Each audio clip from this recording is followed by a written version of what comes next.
Première chose, le premier conseil que je vous donne, c'est la capacité de programmer votre journée.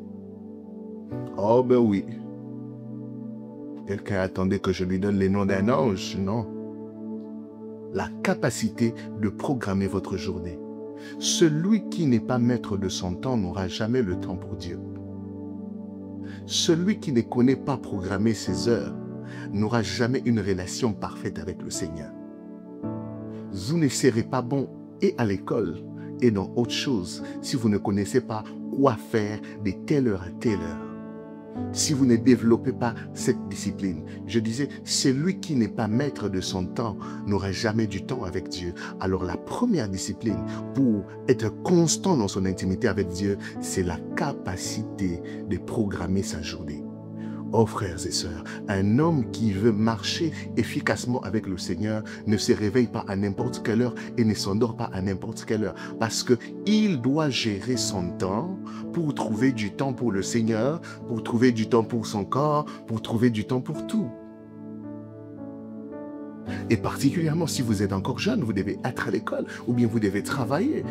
Il faudrait gérer le temps. Vous savez qu'il y a certaines personnes, leur vie spirituelle, elle grow up, elle monte quand ils sont en vacances. Mais dès qu'elles ont un petit travail, dès qu'ils commencent un peu à charbonner comme chez nous au Québec, c'est fini. On n'a plus de temps pour Dieu.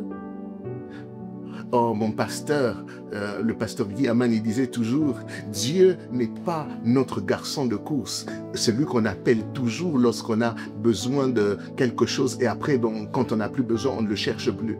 Non, si vous voulez avoir une vie spirituelle, une intimité, une bonne intimité avec le Seigneur, vous devez avoir la capacité de programmer vos journées.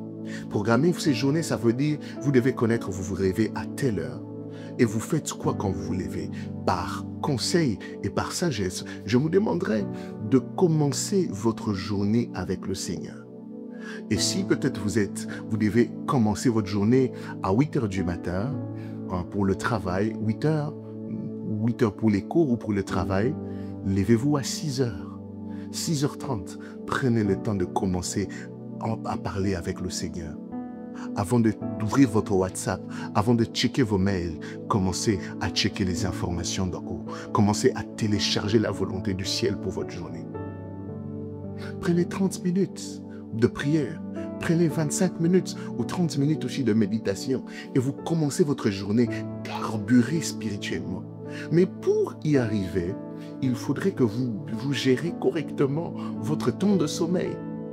Parce qu'il y a une chose qui est très importante, c'est que si vous voulez être efficace dans la prière, il faut bien gérer votre corps, votre esprit et votre âme. L'efficacité dans la prière, c'est aussi ça. Parce que quand vous avez un corps fatigué, vous ne serez pas totalement disponible aussi pour prier. Lorsque le corps est toujours fatigué, vous n'aurez pas la bonne énergie dans la prière.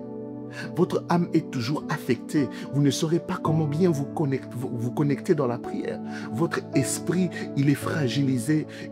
Alors, il faudrait la gestion de la tripartie de l'homme pour être stable aussi.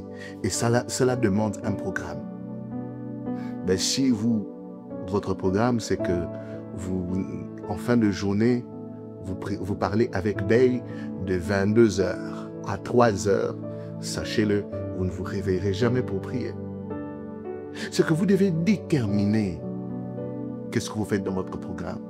Si votre programme, c'est être devant votre PlayStation 5 de 22h à 2h et s'endormir pour se réveiller à 8h, vous n'aurez pas votre temps. Vous devez déterminer ce que vous faites tous les jours. Alors, quelqu'un doit dire avec moi, le premier défi pour maintenir une vie d'intimité, c'est la capacité de programmer vos journées.